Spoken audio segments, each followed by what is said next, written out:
वंदे मातरम भारत का एक राष्ट्रीय गीत है जिसका इतिहास गहरा और प्रेरणादायक है। ये गीत भारतीय स्वतंत्रता संग्राम के दौरान एकता और देशभक्ति का प्रतीक बना। नीचे इसका इतिहास विस्तार से दिया गया है। उत्पत्ति और रचना। लेखक। वंदे मातरम की रचना बंकिम चंद्र चट्टोपाध्याय ने की थी। ये पहली बार उनके उपन्यास आनंद मठ 1882 में प्रकाशित हुआ। भाषा। ये गीत संस्कृत और बंगाली के मिश्रण में लिखा गया है जिसमें भारत को माँ दुर्गा के रूप में चित्रित किया गया है।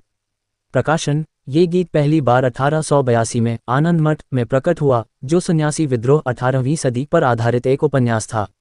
इस उपन्यास में भारत को माँ के रूप में दर्शाया गया जो अपने बच्चों भारतीयों को स्वतंत्रता के लिए प्रेरित करती है। स्वतंत्रता संग्राम में भूमिका। प्रेरणा का स्रोत वंदे मातरम स्वतंत्रता संग्राम के दौरान एक रैली क्राय बन गया। ये गीत भारतीयों में देशभक्ति की भावना जागृत करने में महत्वपूर्ण था।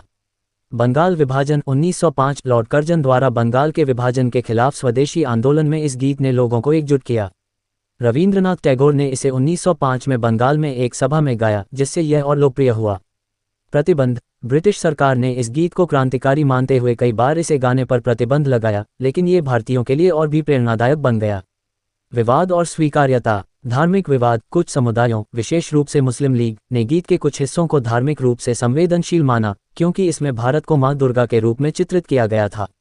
इसके कारण 1930 के दशक में गीत के कुछ हिस्सों पर विवाद हुआ।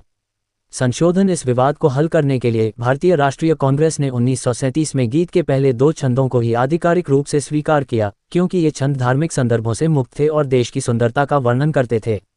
राष्ट्रीय गीत के रूप में मान्यता। स्वतंत्रता के बाद 15 अगस्त 1947 को भारत की स्वतंत्रता के बाद वंदे मातरम को राष्ट्रीय गीत के रूप में सम्मान दिया गया। हालांकि जन गण मन को राष्ट्रीय गान चुना गया क्योंकि यह सभी समुदायों के लिए स्वीकार्य था। संवैधानिक स्थिति। 24 जनवरी 1950 को संविधान सभा में वंदे मातरम को राष्ट्रीय गीत के रूप में मान्यता दी गई और इसे राष्ट्रीय गान के समान सम्मान दिया गया।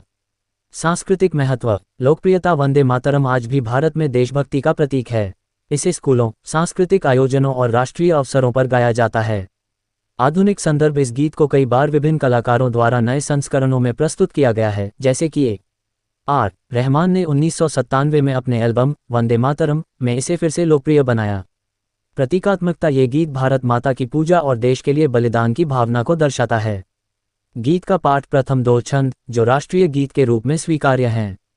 बैकवर्ड। वंदे मातरम। सुजला सुफला मलयज शीतलाम शस्य श्यामला मातरम। वंदे मातरम। शुभ्रज्योत्स्ना पुलकितयामिनीम फुल्लकुसुमित द्रुमदल शुभिनीम सुहासिनी सुमधुरभाषिणीम सुखदा वरदा मातरम। वंदे मातरम। बैकवर्ड। निष्कर्ष। वंदे मातरम केवल एक गीत नहीं, बल्कि भारत के स्वतंत्रता संग्राम की भावना और देश के प्रति समर्पण का प्रतीक है।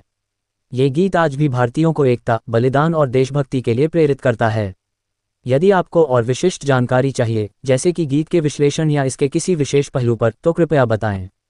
Like, comment, subscribe, share. Please support my channel folded hands.